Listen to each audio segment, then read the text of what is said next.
First ever factory outlet, Chandanagar, Mukunda Jewelers, opening soon. No making charges.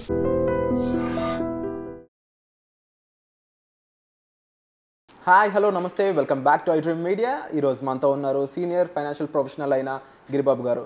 So ఇండియాలో ముఖ్యంగా హైదరాబాద్లో land rates real estate పరంగా ఎలా పెరుగుతున్నాయో తెలుసు. హైదరాబాద్లో ఒక ఫ్లాట్ కొనాలంటే దాదాపుగా మీరు అందరూ ఎక్స్పెక్ట్ చేసే ఉంటారు కోటిన్నర పైనే ఉన్నాయి.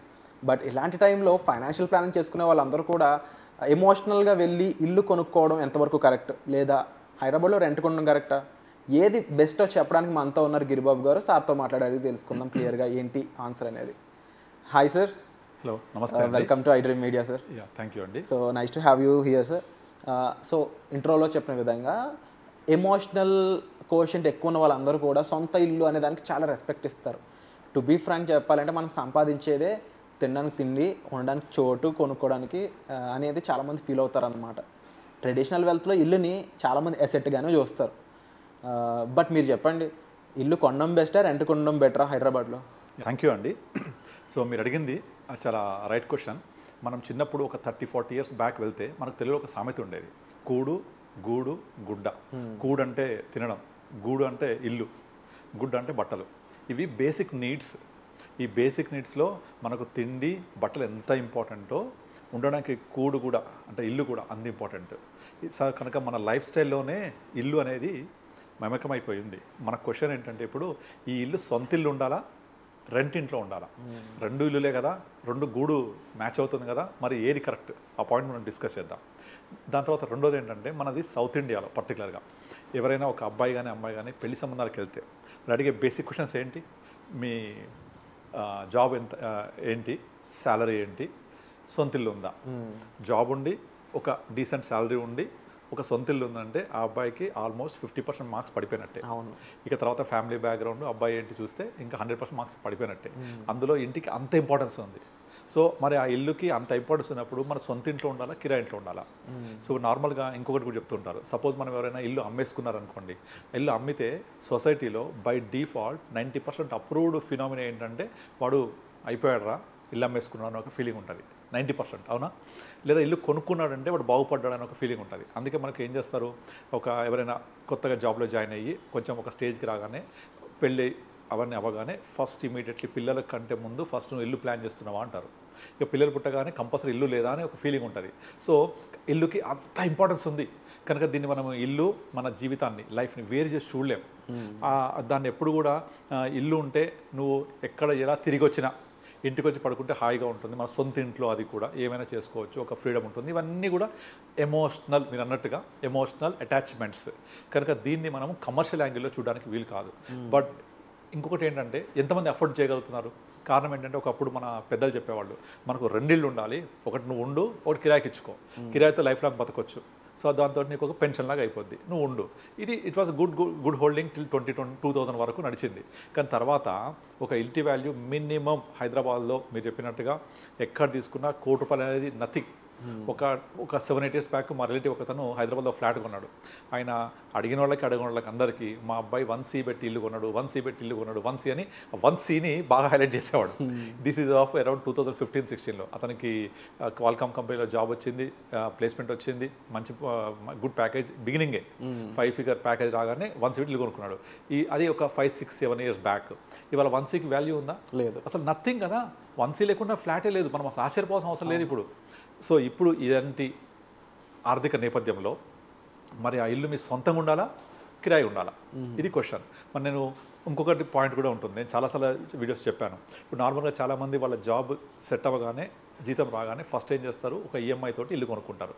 ఇక 20 ఏళ్ల పాటు ఈఎంఐలు కడుతూ పోతే వెనక్కి తిరిగి చూస్తే ఈఎంఐలు కంప్లీట్ అయిపోయిన ఒక ఇల్లు మాత్రం తనకు సమకూరి ఉంటుంది. ఇల్లు ఒకటే. మరి what about other dreams? Life అంటే లివింగ్, పిల్లలతోటి, ఫ్యామిలీతోటి వెకేషన్కి వెళ్ళడము, పిల్లల ఎడ్యుకేషను, పిల్లల మ్యారేజ్, రిటైర్మెంట్ పని, ఇవన్నీ లింక్ అయ్యి ఉంటాయి. మరి ఇలాంటి టైంలో నువ్వు ఇంటికి మొత్తానికి ఈఎంఐ పెట్టుకుంటూ పోతే 20 ఇయర్స్ తర్వాత ఈఎంఐ క్లియర్ అయిన ఇల్లు మాత్రమే ఉంటే then what you achieved in your life? కనుకనే మనకి క్వశ్చన్స్ అన్నీ వస్తున్నాయి ఇప్పుడు. ఇల్లు ఉండాలి కంపల్సరీ, కరెక్టే. అది రెంట్కు ఉండాలా, ఓన్ హౌస్ ఉండాలా? మీరు కనుక ఎక్సెల్ షీట్ క్యాలిక్యులేషన్ తీసుకున్నారనుకోండి, మనం సింపుల్గా ఒక 1 crore ఇల్లు తీసుకుంటే ఈఎంఐ ఎంత ఉంటుంది, అరౌండ్ 80,000 ఉంటుంది కదా. ఆ 80,000 20 years వేసుకుంటే ఆల్మోస్ట్ మనము 80,000 పర్ మంత్ అంటే సంవత్సరానికి అరౌండ్ 10 lakhs కడతాం, 9.6 lakh పే చేస్తాం పర్ యానం. అలా మీరు 10 yearsకి 96 lakhs, 20 yearsకి రఫ్లీ 2 crores పే చేస్తాం. అంటే 1 crore లోన్ తీసుకున్నామంటే 2 crores పే చేస్తాం. ఆ 2 crores పే చేసిన తర్వాత ఇల్లు సొంతం అవుతుంది. మళ్ళీ 20 years తర్వాత మన ఇంటి వాల్యూ ఎంత ఉంటుంది, అది 2 crores కంటే ఎక్కువ ఉంటుందా, ఉండొచ్చు ఉండకపోవచ్చు, డిప్రిషియేట్ కూడా అవుతుంటుంది. బికాజ్ ఆ ఫ్లాట్ ఇల్లునే depreciate asset, land appreciate asset. So flat ఎప్పుడు డిప్రిషియేట్ అవుతుంటుంది, దాని లైఫ్ ఒక 50 years కంటే ఎక్కువ ఉండదు. కనుక 20 years తర్వాత మీరు 1 crore లోన్ తీసుకొని 2 crore కట్టి ఉంటారు ఈఎంఐ ద్వారా. మరి 2 crore ఇల్లు వాల్యూ పెరిగితే యాక్చువల్లీ యూ మేడ్ 0 రిటర్న్ కదా. నువ్వు 2 crore కట్టావు, ఇంటి వాల్యూ 1 crore, 2 crore అయింది. So return is 0. అంతకంటే పెరిగితే మీకు లాభం వచ్చినట్టు. ఎంత పెరుగుద్ది, బిగ్ క్వశ్చన్ మార్క్. ఇవన్నీ కూడా మీరు ఎక్సెల్ క్యాలిక్యులేషన్ చేసి అదే 80,000 ఎస్ఐపి చేయండి, ఎక్కడికి పోబోద్ది ఫిగర్స్ అవి. దగ్గర 80,000 ఎస్ఐపి చేస్తే మీరు 20 yearsలో ప్రతి 15,000 20 yearsలో దగ్గర 2 crores అవుతుంది. 15,000 ఈఎంఐ కట్టినంత కన్సిస్టెంట్గా లేకపోతే ఆ భయం ఎస్ఐపి కట్టడంలో ఉంటుందా అంటే బిగ్ క్వశ్చన్ మార్క్ అది. బట్ ఒకవేళ ఉండి ఆ భయంతో ఎస్ఐపి చేస్తూ పోతే నార్మల్గా మనం రూల్ 15 చెప్తుంటాం కదా, 15,000 15 years 15% 1 crore అవుతుంది. 20,000 అయితే 2 crores అవుతుంది. అంటే 80,000 అంటే అది దగ్గర 4 times మనం కట్టేది. అంటే 2 crores into 4 ఆల్మోస్ట్ 8 crores మన వాల్యూ అవుతుంది ఎక్సెల్ షీట్ ప్రకారం లెక్కేసుకుంటే. ఇప్పుడు మీరు అన్నట్టుగా ఆ భయం ఉంటుందా, కడతారా, దట్ ఈస్ సెకండరీ. కట్టాడు అనుకుందాం, కడితే 80,000 ఈఎంఐ ఎస్ఐపిగా కన్వర్ట్ చేస్తే దట్ వాల్యూ ఇస్ 8 crores. అదే 80,000 రూపాయలు ఈఎంఐ కడితే ద వాల్యూ ఇస్ 2 crores. ఆ 2 crores ఏంటి, మనం కట్టింది. ఇంటి వాల్యూ ఉంటుందా లేదా, సెకండరీ అది. కనుక మీరు ఎక్సెల్ క్యాలిక్యులేషన్ ఎప్పుడు కూడా సూపర్గా ఉంటుంది. ఈ ఎక్సెల్ క్యాలిక్యులేషన్ యాక్చువల్ క్యాలిక్యులేషన్గా మారుతుందా అంటే బిగ్ క్వశ్చన్ మార్క్. మన క్వశ్చన్ కంటిన్యూ చేస్తే లైక్ మనం అద్దెంట్లో ఉండాలా లేకపోతే దాన్ని ఈఎంఐ కన్వర్ట్ చేయాలంటే ఈ నెంబర్స్ అన్ని ఎక్సెల్ షీట్లో వేస్తే చాలా డిఫరెంట్ ఉంటాయి. అందుకని అందరికీ నేను చెప్పేది ఏంటంటే, ఇప్పుడు మీకు సపోజ్ మీ ఒక ఇన్కమ్ ఏదైతే ఉందో దాన్ని మొత్తాన్ని ఈఎంఐ కన్వర్ట్ చేయకుండా మీరు ఏం చేయండి అంటే టెన్యూర్ని పెంచుకోండి. ఒకవేళ ఇల్లు తీసుకొని సొంత ఇల్లు, అది సొంత ఇల్లు తీసుకొని టెన్యూర్ పెంచుకొని ఏదైతే డిఫరెన్స్ అమౌంట్ వస్తుందో, ఫర్ ఎగ్జాంపుల్ ఇప్పుడు ఇంతకుముందు చెప్పినట్టుగా 20 yearsకి 80,000 ఈఎంఐ ఉంది కదా, దాన్ని టెన్యూర్ని పెంచండి 25 yearsకో 30 yearsకో. ఒక డౌట్ గిరిబాబు గారు, మాక్సిమం టెన్యూర్ ఎంత తీసుకోవచ్చు ఒక home? Depending on the age. 30 years ఉందనుకోండి, ఏజ్ 30 years ఉంటే ఇంకా 30 years కూడా లోన్ ఇస్తారు. అంటే బ్యాంక్ ఎలా చూస్తుందంటే 60 years రిటైర్మెంట్ పీరియడ్ కదా, అక్కడ వరకు లోన్ ఇస్తాయి. కనుక మీరు ఒక 20 years బదులు 25-30 years తీసుకొని మీ ఈఎంఐని రెడ్యూస్ చేసుకోండి. రెడ్యూస్ చేసుకొని డిఫరెన్స్ అమౌంట్ ఏదైతే ఉందో దాన్ని ఎస్ఐపి చేయండి. ఎస్ఐపి చేస్తే ఆ ఎస్ఐపి అనేది మీకు పెరిగి కాంపౌండ్ అయ్యి at the rate of 12 to 15% generate చేస్తే ఒక 10 years తర్వాత మీకు ఎంతైతే అవుట్స్టాండింగ్ ఉంటుందో ఆ అవుట్స్టాండింగ్కి ప్యారలల్గా అంతే అమౌంట్ మీకు ఎస్ఐపిలో జమ అయి ఉంటుంది ఆల్రెడీ. ఇప్పుడు మీరు నార్మల్గా 80,000 కట్టే కెపాసిటీ ఉండి 20 years కట్టే బదులు మీరు 80ని 60 చేయండి, అంటే ఇంక్రీజ్ చేయండి టెన్యూర్ని. 60 చేసి రిమైనింగ్ 20,000ని ఎస్ఐపి చేయండి. 20,000 ఎస్ఐపి 10 years పాటు కంటిన్యూ చేస్తే అది మినిమం 50 lakhs ప్లస్ ఉంటుంది, 50-60 lakhs. 10 years తర్వాత మీ 1 crore ఎంత అవుతుంది అవుట్స్టాండింగ్ తగ్గి మనం పే చేస్తాం కదా, 80-70 వస్తుంది. అందులోకెళ్ళి 50 lakhs తీసి పే చేసేయండి. సో 10 years తర్వాత తిరిగిపోతుంది కదా, మొత్తం అది లోన్ క్లియర్ అయిపోతుంది. 10 years తర్వాత మనకు ఇంకా ఈఎంఐ కడుతున్నా అనుకుని దాన్ని ఎస్ఐపి చేసుకోండి. సో ఇక్కడ నా మెయిన్ కన్సర్న్ ఏంటంటే, ఇల్లు అనేది కంపల్సరీ ఎమోషనల్ ఆబ్జెక్ట్, దాన్ని కంపల్సరీ ఫుల్ఫిల్ చేసుకోవాలి in the form of own house. అది రెంట్ కట్టుకుంటే ఓనర్కి కోపం వచ్చినా మనం వెళ్ళిపోవాలి, మనకు కోపం వచ్చినా మనం వెళ్ళిపోవాలి. సో అలా ఇల్లు పట్టుకొని తిరగాలి, నాకు ఒక సొంత ఎగ్జిస్టెన్స్ లేదు, ఈ భూమి మీద నాకంటూ ఒక ప్లేస్ లేదని చాలామంది ఫీలింగ్ ఉంటుంది.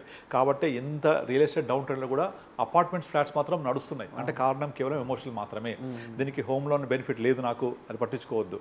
నాకు వేరే ఇంకా బెనిఫిట్ లేదు, దీంతో హోమ్ లోన్ తీసుకుంటే నాకు ఇంకా వేరే లేదు, అన్ని లాక్ అవుతాయి. అయినా సరే హోమ్గా ఉన్న అటాచ్మెంట్, అది కూడా సొంతం అయ్యి ఉంటేనే ఇల్లుకి అటాచ్మెంట్ ఉంటుంది. కనుక దీన్ని ఎట్లా అచీవ్ చేయాలి? మీరు ఏదైతే ఈఎంఐ కట్టే కెపాసిటీ ఉందో దాంట్లో ఒక 3/4 ఈఎంఐ కట్టండి, ఒక 1/4 ఎస్ఐపి చేయండి. ఎట్ ఎ టైం సొంత ఇల్లు ఉంటుంది, ఇన్వెస్ట్మెంట్ కూడా జరుగుతుంది. జరిగిన ఇన్వెస్ట్మెంట్ 10 years తర్వాత గ్రో అవుతుంది కదా, తీసి ఈఎంఐ క్లియర్ చేసేయండి. Simple is that. నేను రీసెంట్గా 2-3 క్లయింట్స్కి వాళ్ళు సేమ్ ఇదే ఆబ్జెక్ట్ తోటి వచ్చినప్పుడు నేను వాళ్ళ ఫస్ట్ ఈఎంఐ మీరు స్టార్ట్ చేసుకొని మ్యాక్సిమం టెన్యూర్ని పెంచేసుకోండి. రెండోది ప్రీ లాంచ్ ఆఫర్లో తీసుకోండి. ఏదన్నా ప్రీ లాంచ్ ఆఫరో లేకపోతే జస్ట్ రెరా వచ్చి అప్పుడే లాంచ్ చేస్తే రెరా వచ్చిన దానికి వెళ్తే మీకు వాళ్ళు ఏం చేస్తారంటే లోన్ ఇంట్రెస్ట్ తక్కువతో లోన్ ఇస్తారు కదా బ్యాంక్ వాళ్ళు, ఓన్లీ ఇంట్రెస్ట్ పే చేయండి. డిఫరెన్స్ అమౌంట్ ఏదైతే ఉందో అది మీరు ఈఎంఐ చేస్తూ మీరు ఎస్ఐపి చేస్తూ పోండి. ఆ ఎస్ఐపి అమౌంట్ అంతా కూడా ఒక 7-8 years తర్వాత మంచి అమౌంట్ అక్యుములేట్ అవుతుంది. ఆ అక్యుములేట్ అయిన అమౌంట్ని తీసుకొచ్చి మీరు లోన్ మొత్తం క్లియర్ చేసేయండి, లేదా కంటిన్యూ చేయండి. అప్పుడు మీకు ఎస్ఐపి ద్వారా వెల్త్ క్రియేట్ అవుతుంది, లోన్ క్లియర్ అయ్యి మీ ఇల్లు సొంతం అవుతుంది. కనుక సొంత ఇల్లా లేకపోతే అద్దె ఇంట్లో ఉండాలా, ఈ రెండు కూడా ఫుల్ఫిల్ అవుతాయి. సొంత ఇల్లు ఉండడం ద్వారా ఎస్ఐపి ద్వారా మీరు ఆ అమౌంట్ పే చేయడానికి మీకు ఒక క్యాపబిలిటీ కూడా ఉంటుంది. ఇలా చేయడం వల్ల మీకు ఏమవుతుందంటే మీ అదర్ నీడ్స్ ఉంటాయి కదా, పిల్లల ఎడ్యుకేషను, పిల్లల మ్యారేజ్, మీ వెకేషను, అలాంటివి కూడా మనం ఫుల్ఫిల్ చేసుకోవచ్చు.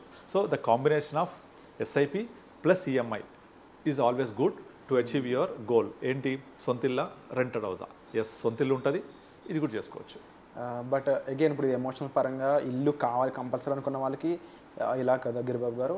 ఇక ఫైనాన్షియల్గా డబ్బే నా గోల్ అనుకున్న వాళ్ళకి రెంట్లో ఉండడం బెస్ట్ అంటే డబ్బే నా గోల్ అనుకుంటే నేను ఓన్లీ వెల్త్ క్రియేట్ చేస్తా అంటే సెకండ్ థాట్ అవసరం లేదు, హ్యాపీగా రెంట్కు ఉండండి. దాంట్లో అడ్వాంటేజ్ దానికి ఉంటాయి. ఎందుకంటే ఎవరో ఒక అతను ఈఎంఐ ద్వారా ఇల్లు తీసుకొని దాన్ని మొత్తం ఫుల్ ఫర్నిష్డ్ చేసి మనకు అప్పచెప్తాడు. మనకు అప్పచెప్తే మనం 30,000, 40,000, 50,000 what ever the feasibility amount me budget ప్రకారంగా రెంట్ తీసుకొని దాన్ని కొత్త ప్రాపర్టీని ఒక 3-4 years ఎంజాయ్ చేయండి, వెకేట్ చేయండి, మళ్ళీ మీ నచ్చిన ప్లేస్కి వెళ్ళండి. మీ జాబ్ మారితే బెంగళూరు మారుద్దా, మైసూర్లో వెళ్తారా, బాంబేలో వెళ్తారా, చెన్నై వెళ్తారా, అక్కడికి వెళ్ళి మళ్ళీ same go to the fresh new villa or flat, fully furnished, enjoy the property for 3-4 years, vacate it again, enjoy the life.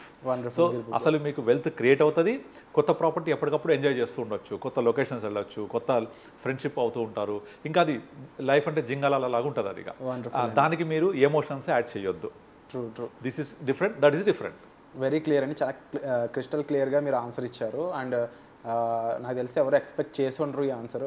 జనరల్గా ఏదర్ ఇల్లు అన్న తీసుకోండి లేదంటే రెంట్కి ఉండండి అని చెప్తారు, కానీ ఒక పక్కన ఇన్వెస్ట్మెంట్ చేస్తూ ఇంకో పక్కన సొంత ఇల్లు అనేది మీరు తీసుకోవడం ఎలా అనేది ఒక చాలా ఇంటెలిజెంట్గా మనకి సార్ చెప్పడం అనేది చాలా అద్భుతం అండి. సో ఇలాంటి ఎన్నో ఫైనాన్షియల్ లెసన్స్, ఎన్నో ఫైనాన్షియల్ టిప్స్, ఫైనాన్షియల్ లెర్నింగ్స్ కోసం మీరు డిస్ప్లే అవుతున్న నెంబర్స్ కాల్ చేసినట్లయితే గిరిబాబు గారిని మీరు డైరెక్ట్గా అపాయింట్మెంట్ ద్వారా కలిసి మీకు ఫైనాన్షియల్గా ఎమర్జెన్సీ ఫండ్ అయి ఉండొచ్చు, బడ్జెటింగ్ అయి ఉండొచ్చు, రకరకాల ఇష్యూస్ ఏమైనా సరే మీరు వాటిని సార్తో కలిసి దానికి సంబంధించిన నిర్ణయాలని తీసుకోవచ్చు.